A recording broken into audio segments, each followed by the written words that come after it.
안녕하세요. 은퇴를 하고 나면 가장 먼저 달라지는 것이 무엇일까요? 직장에서 받던 월급이 사라지는 것입니다. 매달 꼬박꼬박 들어오던 급여가 줄어들거나 없어지면 자연스럽게 생활비부터 걱정하게 됩니다. 그런데 이상한 일이 있습니다. 소득은 줄었는데도 매달 빠져나가는 건강보험료는 여전히 부담스럽고 집 한 채를 가지고 있을 뿐인데 종합부동산세 고지서를 받기도 합니다. 게다가 자녀에게 재산을 물려줄 생각을 하면 상속세까지 걱정됩니다. 그래서 은퇴하신 분들 중에는 이런 생각을 하시는 분들이 많습니다. 나는 소득도 많지 않은데 왜 내야 할 돈은 이렇게 많지? 그런데 오늘 말씀드릴 중요한 내용이 있습니다. 건강보험료와 종합부동산세, 그리고 상속세는 모두 부담스럽게 느껴지지만 사실 이 세 가지가 무거워진 이유는 서로 다릅니다.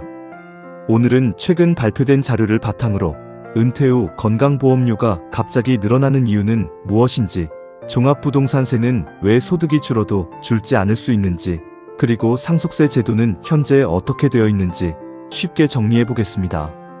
먼저 가장 당황스러운 경우부터 살펴보겠습니다.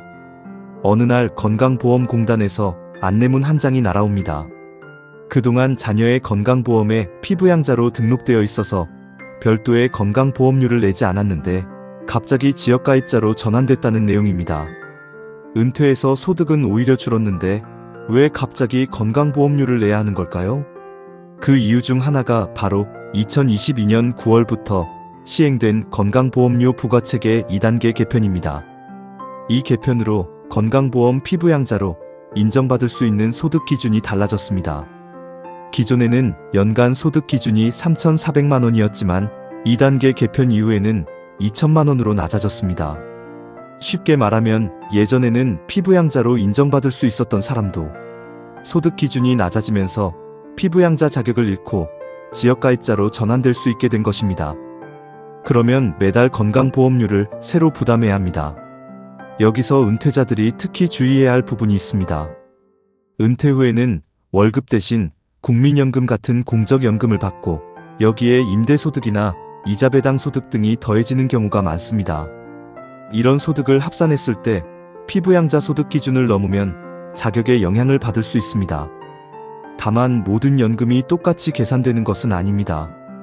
기사에 따르면 사적연금인 퇴직연금과 개인연금은 피부양자 소득 판정에서 제외되고 국민연금과 같은 공적연금 등이 소득으로 반영된다는 점을 구분해서 알아둘 필요가 있습니다.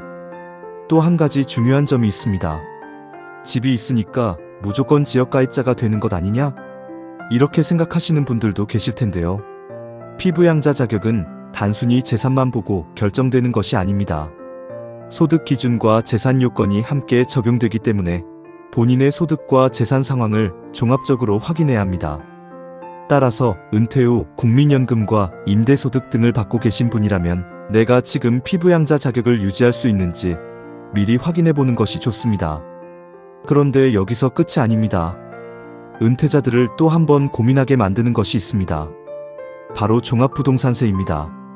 건강보험료와 종합부동산세는 이름부터 비슷하게 느껴질 수 있지만 사실 부과되는 기준은 완전히 다릅니다. 건강보험료는 소득과 재산 등을 기준으로 건강보험료 부담 능력을 판단합니다. 반면 종합부동산세는 주로 보유하고 있는 부동산의 과세표준을 기준으로 세금이 결정됩니다. 그래서 은퇴 후 소득이 줄었다고 해서 종합부동산세도 자동으로 줄어드는 것은 아닙니다. 예를 들어 직장에서 은퇴하면서 월급은 없어졌지만 오랫동안 살던 집의 가치가 높아졌다면 종합부동산세 부담을 걱정해야 하는 상황이 생길 수 있습니다. 최근 공개된 국세통계 자료를 보면 지난해 개인 종합부동산세 납세자 가운데 60세 이상이 전체의 절반을 넘었습니다. 60세 이상 납세자는 전체 개인 종합부동산세 납세자의 약 52%를 차지했고 이들이 낸 세액도 전체 개인 종부세액의 약 57%를 차지했습니다. 이 통계를 보면 고령층이 종합부동산세 부담에서 상당한 비중을 차지하고 있다는 것을 확인할 수 있습니다. 하지만 여기서 주의해야 할 점도 있습니다. 이 통계만 가지고 고령층의 종부세 부담이 늘어난 이유는 모두 집값 때문입니다. 또는 공시가격 상승 때문입니다. 라고 단정할 수는 없습니다. 사람마다 보유한 부동산의 종류와 가치가 다르고 공제와 세율 등 적용되는 조건도 다르기 때문입니다. 따라서 종부세 고지서를 받았다면 단순히 세금이 많이 나왔다라고 생각하기보다는 내가 보유한 부동산의 공시가격은 얼마인지, 과세표준은 어떻게 계산됐는지, 공제와 세율은 어떻게 적용됐는지를 확인하는 것이 중요합니다. 그리고 마지막으로 많은 분들이 걱정하는 것이 있습니다. 바로 상속세입니다. 특히 집 한 채가 대부분의 재산인 분들은 내가 죽고 나면 자녀들이 상속세를 얼마나 내야 할까? 이런 걱정을 하게 됩니다. 상속세는 건강보험료나 종합부동산세와는 또 다른 문제입니다. 현재 상속세 제도는 개편 논의가 진행되고 있지만 2026년 7월 현재 유산취득세 방식으로의 전환은 아직 시행되지 않았습니다. 따라서 앞으로 제도가 바뀔 가능성이 있다고 하더라도 현재 시점에서 상속을 준비하는 분들은 현행 상속세 제도를 기준으로 준비하는 것이 안전합니다. 특히 상속과 관련해서는 인터넷에서 떠도는 이야기만 믿고 미리 재산을 옮기거나 증여하는 것은 주의해야 합니다. 재산을 언제, 누구에게, 어떤 방식으로 이전했는지에 따라 세금이 달라질 수 있기 때문입니다. 상속이나 증여를 구체적으로 준비하고 있다면 세무 전문가에게 자신의 재산 상황을 설명하고 상담받는 것이 좋습니다. 그렇다면 오늘 내용을 정리해 보겠습니다. 은퇴 후 우리를 부담스럽게 만드는 세 가지가 있습니다. 건강보험료, 종합부동산세, 그리고 상속세입니다. 하지만 이 세 가지는 모두 같은 이유로 부담이 커지는 것이 아닙니다. 건강보험료는 피부양자 자격과 소득 기준을 살펴봐야 합니다. 특히 2022년 건강보험료 부과체계 개편으로 피부양자 소득 기준이 연간 2천만 원으로 낮아진 만큼 국민연금과 임대소득 등을 받고 계신 분들은 자신의 자격을 확인할 필요가 있습니다. 종합부동산세는 보유하고 있는 부동산의 과세표준과 공제, 세율 등을 확인해야 합니다. 소득이 줄었다고 해서 종부세가 자동으로 줄어드는 것은 아니라는 점도 기억해야 합니다. 그리고 상속세는 현재의 제도를 기준으로 준비해야 합니다. 앞으로 제도가 바뀔 수 있다는 이야기가 있더라도 아직 시행되지 않은 제도를 전제로 재산 계획을 세우는 것은 조심해야 합니다. 그렇다면 은퇴하신 분들은 무엇부터 확인해야 할까요? 첫 번째, 국민연금이나 임대소득 등을 받고 있다면 건강보험공단에 문의해서 현재 피부양자 자격을 유지하고 있는지 확인해 보시기 바랍니다. 두 번째, 집을 가지고 있다면 부동산 공시가격 알림이에서 내 집의 공시가격을 확인해 보세요. 세 번째, 종합부동산세 고지서를 받았다면 국세청 홈택스에서 세금이 어떻게 계산됐는지 확인해 보는 것이 좋습니다. 네 번째, 상속이나 증여를 생각하고 있다면 현재 시행 중인 법과 세금 기준을 확인하고 필요하다면 세무 전문가와 상담하는 것이 안전합니다. 무엇보다 중요한 것은 건강보험료와 종부세, 상속세를 한꺼번에 생각하지 않는 것입니다.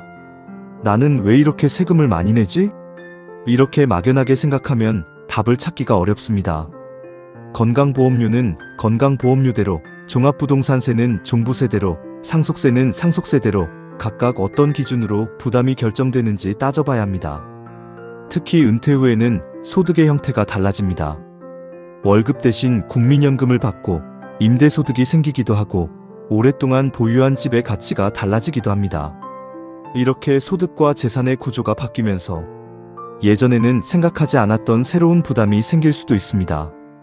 그래서 은퇴 후에는 1년에 한 번 정도라도 내가 어떤 소득을 받고 있는지, 건강보험료는 어떻게 부과되고 있는지, 내가 가진 부동산의 공시가격은 어떻게 변했는지, 그리고 앞으로 자녀에게 재산을 물려줄 계획은 어떻게 세워야 하는지 한 번씩 점검해 보는 것이 좋습니다.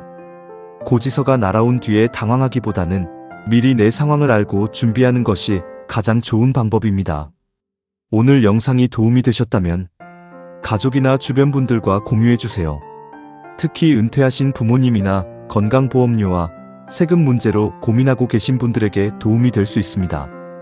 다음에도 중장년층과 시니어 여러분께 도움이 되는 생활 속 건강과 세금, 재산관리 정보를 잘 살펴보고 쉽게 풀어서 알려드리도록 노력하겠습니다.